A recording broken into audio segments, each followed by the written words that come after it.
Pασκάλ Brun has his work cut out for him. As head of sustainability at H&M, he's determined to have the fashion giant's ambitious sustainability goals sewn up in under 20 years. H&M wants to become climate positive by 2040, and by doing so wants to change the very fabric of the global fashion industry as a whole. I went to meet Pασκάλ Brun in Stockholm, Sweden, to find out more.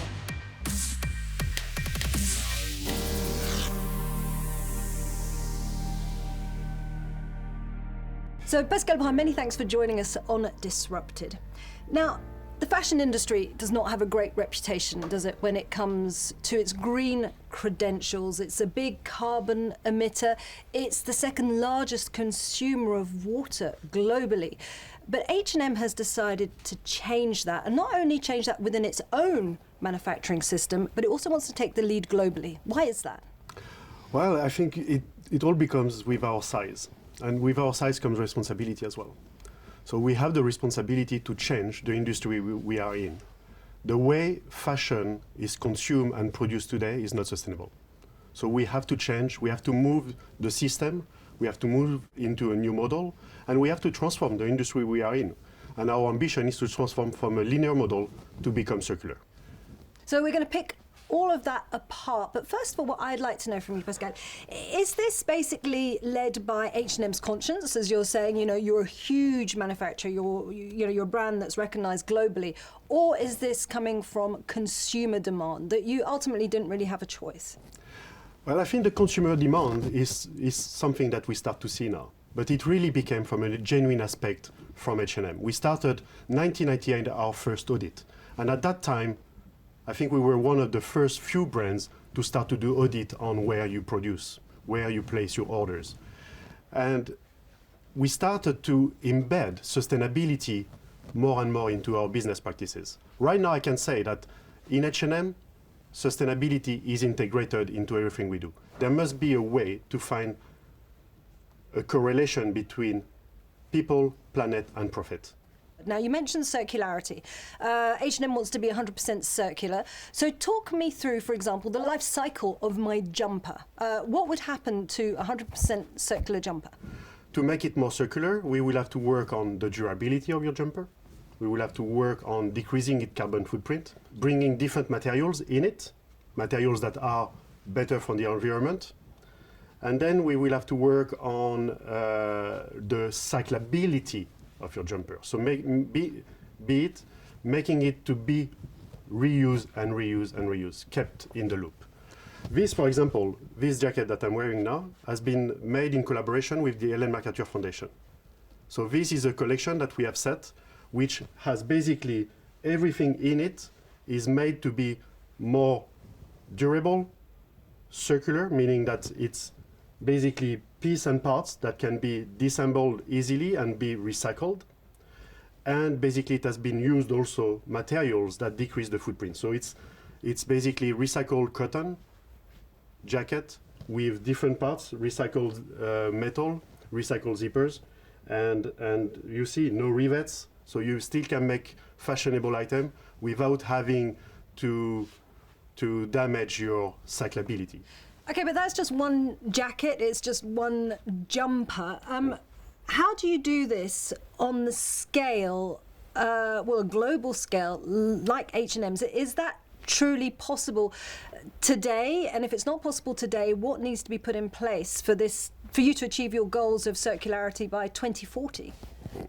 Well, circularity is key. We need to bring circularity into an holistic approach, which I divide into 5 different steps. The first one is circular design. So what we just talked about. How do we make that design being able to recycled and kept in the loop? Then it's about the choice of materials. How do you bring the materials that are basically better for the environment, but also easy to recycle as well? Then it's about the production processes.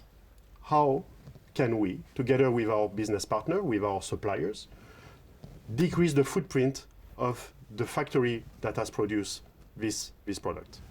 So basically looking into water efficiency, looking into decreasing the CO2 emission, putting renewable energy wherever is possible. Then it's about how do you empower your customers to have a sustainable lifestyle. So how do you bring your product into the market? How do you basically enable customers to eventually rent, repair, buy second-hand? You're based on fast-moving consumer demand, huge turnaround when it comes to clothes. I think up to 16 new collections per year. Are you not kind of almost signing yourselves off? We will have to find new revenue streams as well. We see an ongoing population as well that demand to consume clothes the way we have done in the past. So there is an ongoing population that we need to educate into consuming better and consuming more responsibly. But is the era of fast fashion then over? For me, fast fashion, the way it's handled today, is not sustainable.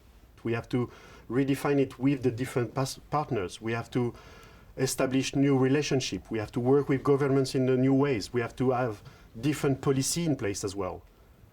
We should not avoid also the question about what's the role of governments wherever we operate, but wherever we sell as well products. Part of that circular journey, as you were mentioning, was using recycled materials, but also sustainably sourced materials. Now, for that, I think you've given yourself a target for 2030. Now, that is not very far in the distance at all. So is there the supply to meet the demand that you're going to require? Today, there is not. So today we are on a journey to create that supply.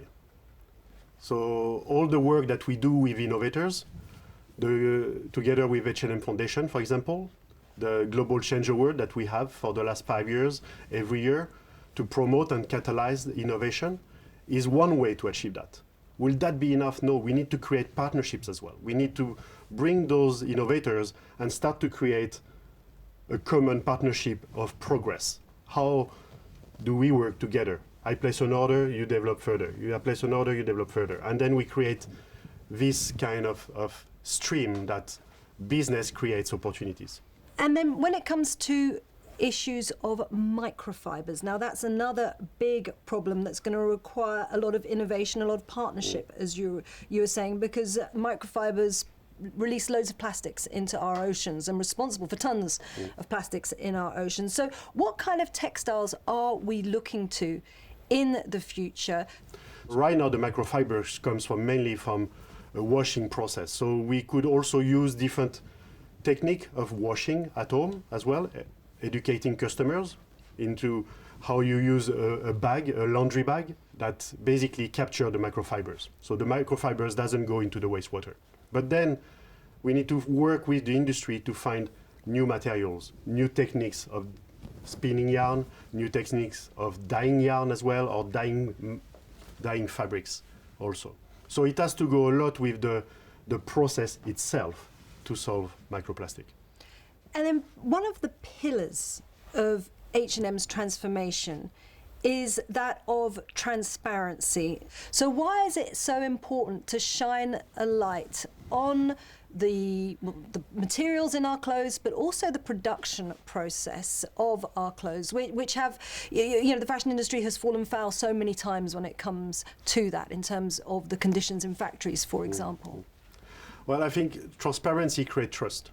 So that's a key element in sustainability. So it creates trust and it creates accountability as well. By us being transparent to our customers, to stakeholders, to industry players, to governments as well. So we should enable them to create a choice between this brand, or that product, or that product. And that's what transparency will create. H&M has also called out players where it believes the people employed in its supply chain are not adhering to the principles that you now espouse at H&M. And I'm thinking of China and the recent scandal in Xinjiang. Now, H&M spoke out about the treatment of Uyghur Muslims in this region, but as a result, you have seen your shops close down. You have also seen a boycott, a backlash against H&M in China. Now, China's a growing market. So what do you do in a situation like that? What have you learned from that? We need to engage with governments in a different way. We need to explain, probably better, the agenda that we are on and work hand in hand with governments rather than being, at the end, a surprise to anyone around the agenda that we have. So I think here it's an agenda that we are right into right now. So we have not got all the learnings yet from that one, but I think what we need to remain into what type of company we want to be, what type of brand we want to be. We are a brand that have signed and ratified ILO conventions.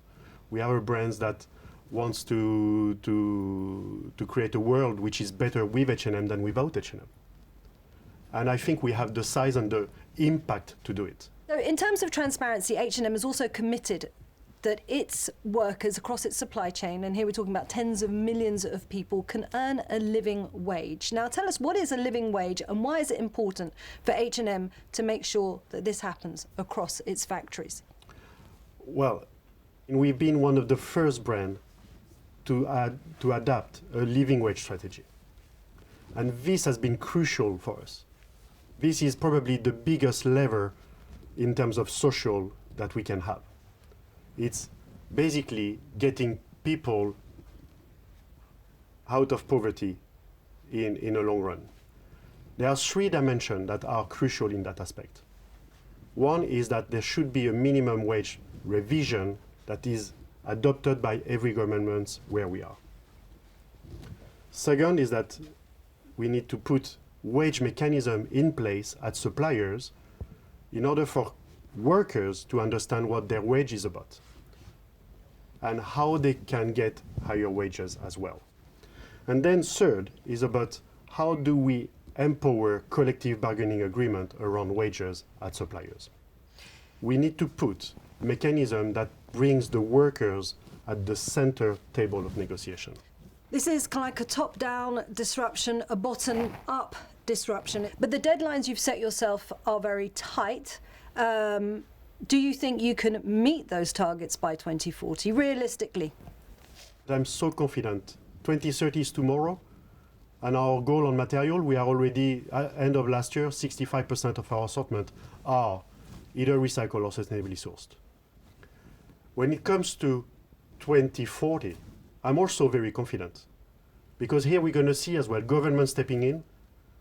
We're going to see facilitation of, let's say, renewable energy. We're going to see as well improvements in terms of how we produce, how we dye our materials. We're going to see improvements in decreasing the footprint. We're going to see improvements in fabric innovation.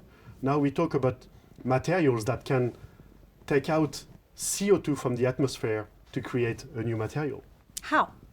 It's a chemical process. You basically take the CO2 out of the atmosphere, the methane, and then you create a material out of it. We're going to grow cotton in a lab in future, I'm pretty sure. We're going to grow already leather from a leather cell.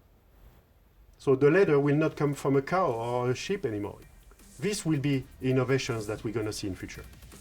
And I think we're going to see them rather sooner than later.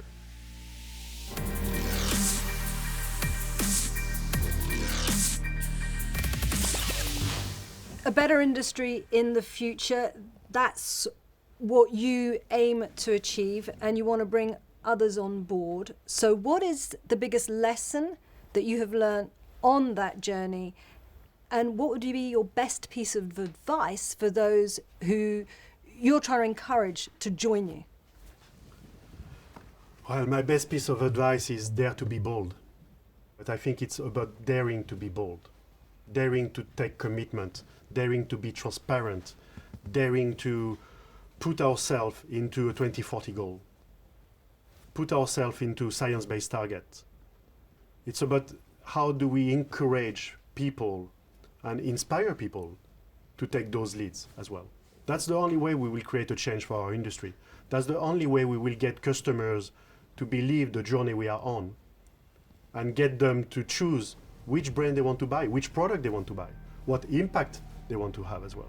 So accountability, sustainability and transparency. It's been an absolutely fascinating conversation. Many thanks, Pασκάλ Brен, for joining us on Disrupted. Thank you, Isabel. Thanks.